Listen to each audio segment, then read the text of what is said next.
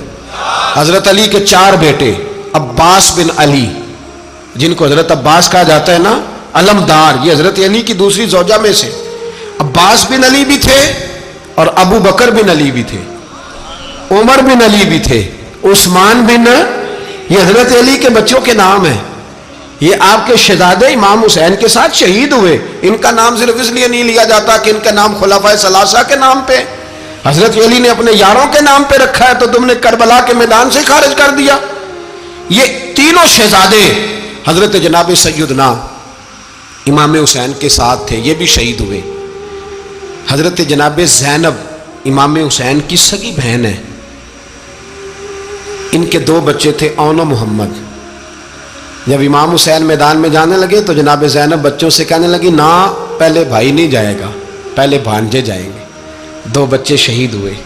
حضرت قاسم بن حسن امام حسن کے بیٹے تھے، وہ جب میدان میں جانے لگے تو امام حسین نے کہا، نہیں بھائی تو نہیں جائے گا، تو میرے بھائی کی نشانی ہے، میں جاؤں گا۔ تو حضرت قاسم بن حسن نے ایک تعویذ کھول کے دیا کہ ابا جی میرے والد نے کہا تھا جب بڑی مشکل آ جائے تو تعویذ کھول کے دیکھنا، تو آج بڑی مشکل آئی ہے تو میں نے تعویذ کھولا ہے، تو یہ دیکھیں کیا لکھا ہے، یہ تو رکا ہے، تعویذ ہے ہی نہیں۔ جب کھول کے دیکھا تو اس پہ لکھا تھا، قاسم اگر حسین پہ کوئی کڑا وقت آ جائے تو بیٹھ کے آگے آگے رہنا، اگر کڑا وقت میرے بھائی پہ کبھی آ جائے نا، دیکھنا اس کے آگے آگے چلنا، اسے حسن کی کمی نہ محسوس ہو، پائیاں جہاں ساکھ نہیں کوئی جے وچ خار نہ ہوئے۔ سیدنا امام حسین پہلی دفعہ کربلا میں اس وقت روئے جب یہ رکا، آپ نے دیکھا تو فرمایا ٹھیک ہے، اگر حسن کی یہ وصیت ہے تو میں نے زندگی میں اگر ان کی ہر بات مانی ہے اب بھی مانوں گا، تمہیں اجازت ہے۔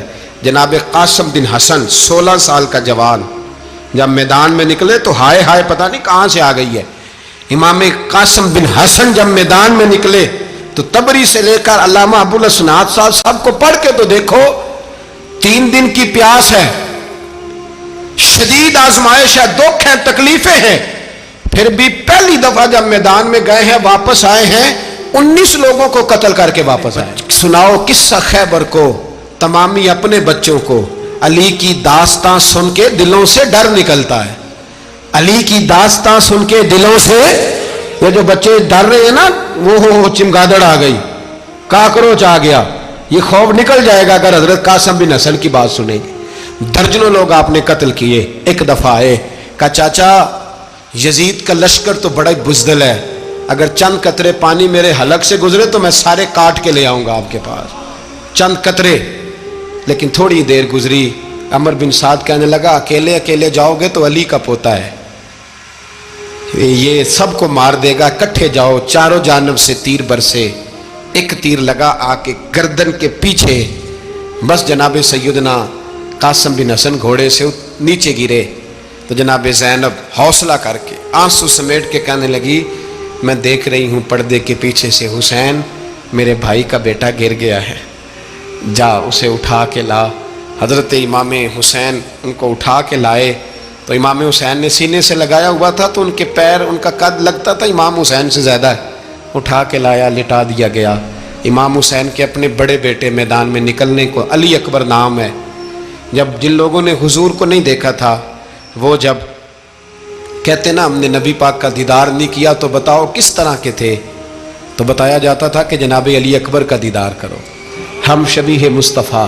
اور جب وہ گلیوں میں نکلتے تھے تو عورتیں چھتوں پہ چڑھ جاتی. جناب علی اکبر رضی اللہ تعالیٰ عنہ تلوار لے کے میدان میں نکلے، جوان بیٹے دینے بڑے مشکل. او یارو رٹا کیا ہے یہ تو بتاؤ کہ ظالم آدمی حکمران، یار یہ رٹا ہے، ایک ظالم کا رستہ روکنا ہے. اس رٹے کے لیے ہم شبیہ مصطفیٰ جناب سیدنا امام علی اکبر میدان میں نکلے، بڑے لوگ مارے بڑے، پھر ایک تیر ان کے بھی گلے میں لگا. اور جب وہ گرے نا زمین پہ تو حضرت امام حسین دوڑ کے آئے، دوڑ کے، اور جب تشریف لائے تو ان کے گلے سے تیر کھینچا تو ایک جملہ لکھا ہے صاحب تبری نے، اس نے حد کر دی. کہنے لگے تیر کھینچا تو امام حسین کی آنکھوں میں آنسو آئے. کہنے لگے کاش جناب ابراہیم آج میرے سامنے ہوتے تو میں انہیں کہتا کہ آپ نے تو بیٹا ذبح کرتے وقت آنکھوں پہ پٹی باندھی تھی، دیکھو میں کھلی آنکھوں سے بچے ذبح کر رہا ہوں، کھلی آنکھوں. کاش جناب ابراہیم خلیل ہوتے تو انہیں کہتا. جناب علی اکبر بھی شہید ہوئے. حضرت علی اصغر کو تو اچانک اٹھایا تھا امام حسین، باہر نکلے تو گردن پہ تیر لگا تو 6 مہینے کا بچہ وہ بھی شہید ہوا. خون اچھالا آسمان کی طرف تو کہا مولا دیکھ لے، میں نے 6 مہینے والا بھی نہیں بچایا، وہ بھی دے دیا ہے. پھر حضرت عباس کو بیٹیوں نے کہا کہ اب نہ، کچھ کہتے ہیں پہلے شہید ہوئے، کچھ نے لکھا بعد میں، کہ اب ہم سے پانی کے بغیر نہیں رہا جاتا. تو جناب عباس پانی کا مشکیزہ لے کے نکلے باہر، ایک ہاتھ کٹا، دوسرے پہ مشکیزہ وہ بھی کٹا، پھر پانی تو بھر لیا تھا لا نہ سکے، پھر گردن کٹی تو شہید ہوئے. بچوں کی بھی شہادت ہوئی. پر جب ان کا لاشا اٹھایا تو امام حسین کہنے لگے مولا اب نہ حسین کی کمر کمزور ہو گئی ہے، اب کمزور ہو. اور بھائی ایک میت ہو جائے تو 4-5 دن تو پوری آنکھیں نہیں کھلتی. کیسا جری خاندان ہے. تھوڑی دیر گزری تو امام علی مقام نے پٹکا باندھا، سر پہ دستار باندھی، مولا علی کی تلوار پکڑی، نبی پاک کا امامہ باندھا اور گھوڑے پہ سوار ہوئے. تو کہنے لگے زینب گھر تیرے حوالے اور میں اللہ کے حوالے، گھر تیرے حوالے اور میں. اور پھر امام حسین نکلے، امام علی مقام نکلے. راوی کہتے ہیں کہ یہ جلوہ پہلے بھی بڑے سونے تھے پر آج جو رنگ دیکھا وہ کبھی نہیں دیکھا. کیا انداز تھا، جدھر جاتے نعرہ لگاتے تو حد ہو جاتے. اتنے لوگ امام حسین نے کاٹے، اتنے کاٹے، پھر واپس پلٹ کے آئے اور کہنے لگے زینب ذرا پردے کے پیچھے سے دیکھ تو صحیح میری بہن، ان بزدلوں کو جرت ہی نہیں ہو رہی حسین کے مقابلے میں آنے. ایک دوسرے کو دھکا دیتے، تو جا تو جا. پھر اکٹھے وار ہوئے. یہ کون ہے کٹا ہوا، لباس ہے پھٹا ہوا، یہ بال یقین حسین ہے، نبی کا نور عین ہے. پھر چاروں جانب سے تیر برسے. تو امام علی مقام چونکہ نماز کا وقت ہو گیا تھا، اترے گھوڑے سے، خون بہ رہا تھا، گرم ترین ریت سے تیمم کیا، سر سجدے میں رکھا. اور جب شمر آپ کی گردن کاٹنے لگا تو کہنے لگے ٹھہر جا ذرا رب سے ایک بات کر لینے دے. اور پھر بولے امام حسین، کہنے لگے مالک تو اب بتا کہ حسین سے راضی ہے کہ ناراض ہے، تو بتا. تو پھر ایک آواز آئی، یا ایتھا النفس مطمئنہ ارجعی الی ربک راضیۃ مرضیہ. فرمایا نفس مطمئنہ واپس آ جا، تو اللہ سے راضی ہے، اللہ تجھ سے راضی. امام حسین وہاں شہید ہو گئے. اب یہ قافلہ امام حسین کا سر کاٹ، ذرا دیکھنا غور کرنا، سر کاٹ کے نیزے پہ رکھا ہے، جسم کربلا میں پڑا ہے. عورتوں کو گھوڑوں پہ بٹھا کے لے جایا گیا یزید کے دربار میں. یزید پہلے عبید اللہ ابن زیاد نے بدتمیزی کی، پھر یزید نے کی. سعودی عرب کا ایک مولوی بول رہا تھا، سعودی عرب کا، ان سے بھی بڑا عشق ہے، جس نے تقریر سننی ہو میرے پاس ہے. ہمیں لوگ مشورے دیتے ہیں کہ جو یزید کو اچھا کہے اور حسین کو باغی کہے اس کو ہم امام مان لیں. اس بے شرم بے حیا کو جو نبی پاک کے گھرانے کے بارے میں بکے اسے امام. سعودی عرب میں مسجد نبی میں درس دینے والا جس نے تقریر سننی ہو میرے پاس ہے. وہ کہتا ہے یزید تو بڑا اچھا آدمی تھا، اس نے تو بڑی خدمت کی. تو میں نے اسے کہا رشتہ داری کر لا یزید کے ساتھ، قریب ہو جا. شرم نہیں آتی؟ آج بھی نبی پاک کا دل دکھاتے ہو، حیا نہیں آتی، خیال نہیں آتا. اور لوگ گھر میں بیٹھ کے باتیں کرتے ہیں، کہتے ہیں جی جو بیت اللہ میں ہو وہ بھی برا ہو سکتا ہے. بیت اللہ میں تو 360 بت بھی تھے، وہ اچھے تھے. مدینے میں تو 360 منافق بھی رہے، پوری سورہ منافقون نازل ہوئی، وہ اچھے تھے. عجیب تماشا بنا دیا لوگوں نے مذہب کا. وہ آج بک رہا ہے. آج میرے پاس ویڈیو آئی ہے, کہتا ہے یزید نے تو بڑی خیر, وہ تو عبید اللہ ابن زیاد نے قتل کیا. بے شرمو, اگر عبید اللہ ابن زیاد نے بھی قتل کیا تھا تو حکومت کس کی تھی؟ بولے, بول کے بتائیں. تو پھر یزید نے عبید اللہ ابن زیاد کو سزا کیوں نہیں دی, بلکہ ایک جگہ 2 گورنریاں دی اس کو؟ یہ حال کیا. بلکہ سنو, جو حدیث پاک میں آتا ہے وہ یہ ہے کہ یزید چھڑیاں مار رہا تھا, چھڑیاں. امام حسین کے لبوں پہ تو نعمان بن بشیر صحابی تھے, بول پڑے, کہنے لگے, یزید بدبخت, ہاتھ پیچھے اٹھا, مجھے اللہ کی عزت کی قسم, میں نے سینکڑوں بار نبی پاک کو ان ہونٹوں کو چومتے دیکھا ہے. حضرت جناب زینب عورتوں کے مجمع میں پیچھے ہو کے بیٹھی ہیں. یزید کے پاس جب پہنچا لشکر تو یزید کہنے لگا, دیکھو اللہ نے مجھے عزت دی اور میرے مخالفوں کا کیا حال ہوا. تو بی بی زینب بول پڑی, اتنے صدمے سہے پر آواز توانا ہے, جاندار ہے. حضرت سیدہ زینب نے جب سنا نا کہ یہ کہہ رہا ہے کہ مجھے اللہ نے عزت دی, تو جناب زینب بولی. نعمان بن بشیر کہتے ہیں بی بی بولی, اتنے صدمے ہیں پر جناب زینب بولی اللہ اکبر. اس انداز میں بولی کہ پہلے قرآن مجید کی آیت پڑھی, کہنے لگی وَتُعِزُّ مَن تَشَاءُ وَتُذِلُّ مَن تَشَاءُ بِيَدِكَ الْخَيْرُ إِنَّكَ عَلَىٰ كُلِّ شَيْءٍ قَدِيرٌ. اور پھر کہنے لگی یزید تو بکتا ہے, کہتا ہے کہ تو عزت والا ہو گیا, یہ تیری حکومت ہے, 4 دن گزرنے دے, تجھ پہ کوئی لعنت بھی نہیں برسائے گا, اور میرے بھائی کا قیامت تک ممبروں میں اور خطبوں میں ذکر ہوا کرے گا, وقت گزرنے دے. جب جناب بی بی زینب بول رہی تھی تو حضور کے ایک نابینا صحابی پاس بیٹھے تھے, جناب نعمان بن بشیر کا ہاتھ ہلایا, ہلا کے کہنے لگے کیا علی آ گئے؟ تو علی کی آواز لگتی ہے, جبریل امی بول رہے ہوں جیسے, حکمت کے گوہر رول رہے ہوں جیسے, دربار دمشق میں بی بی زینب کا خطاب, منبر پہ علی بول رہے ہوں جیسے. میرے بھائی بس کربلا والا قافلہ تو مدینے پہنچ گیا. 3 سال یزید نے حکومت کی, شرابیں عام ہو گئیں, مکے پہ حملہ ہوا, خانہ کعبہ کا غلاف جلا, مدینے پہ اس نے حملہ کیا.